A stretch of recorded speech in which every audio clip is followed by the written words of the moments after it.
Well, the so-called tiny home movement is getting, well, bigger. And parts of California are becoming hubs for the small dwellings, including Sonoma and Berkeley.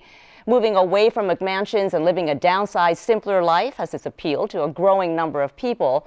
Some urban planning experts are building on that concept, calling it a possible solution to the affordable housing crisis.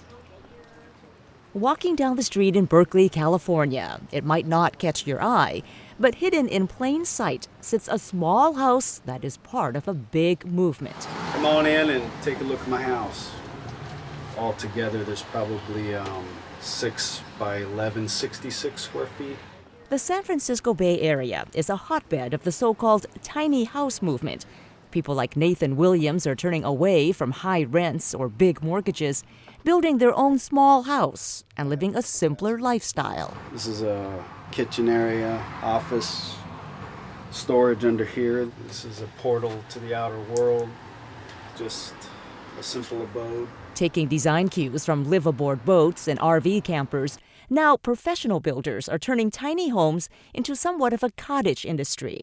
Reaching nearly 200 total square feet with a sleeping loft, these tiny houses are popping up all over the country.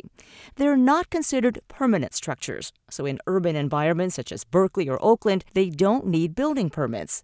But that doesn't mean they go entirely unnoticed. We actually view them as RVs or motorhomes. The technical definition we have for them is house cars. So they're really unregulated by our building code. But the city doesn't allow them to be connected to the sewer lines or to be permanently fixed in another way that would allow an inhabitant to really live there full time. We also limit staying within those house cars to 3 days within a 90-day period. But people have been placing these in backyards or driveways and living in them full time. And now some cities are considering updates to their accessory dwelling policies. Yet, even with permit changes, these house cars are still impractical for most. However, the tiny house movement has sparked new ideas and concepts for affordable housing.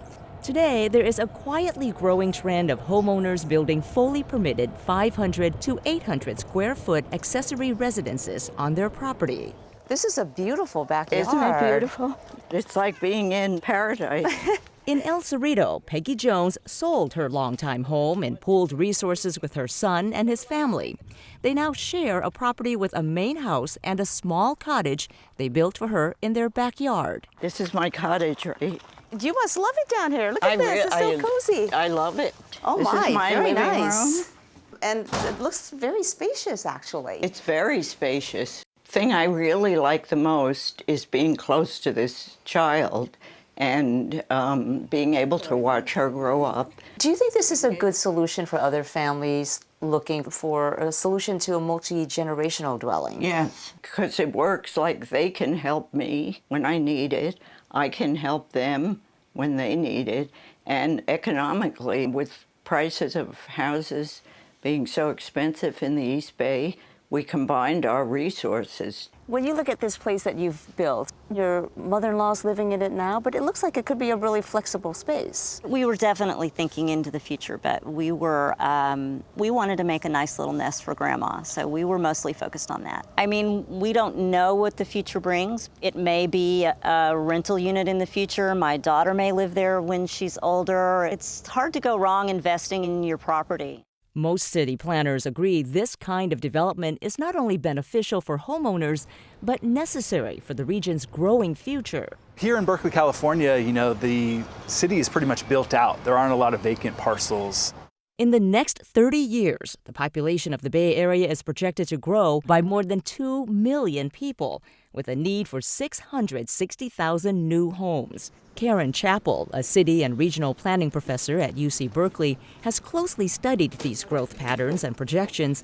She even built an accessory cottage on her own property. Here in the San Francisco Bay Area, affordable housing, there's a crisis. Do you see tiny homes, cottages such as yours, as a possible solution to that? That is the million-dollar question. We should probably be getting about half of our infill development from cottages like this. And in fact, if we don't, we're never going to be able to accommodate the 2 million people that are coming in the next 30 years. Welcome to my cottage, Tweet. It's very cute.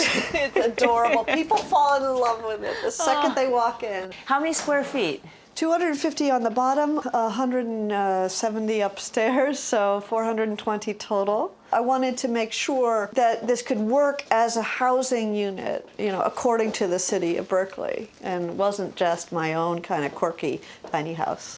The city of Berkeley has identified 8,000 residences that are prime candidates for property infill, and with the average rent already exceeding $2,000 per month, there are added incentives for homeowners willing to build on their land. When you decided to build this, what was the purpose? I can use it as a study, I can use it as a rental property, I can use it for my sisters when they come visit.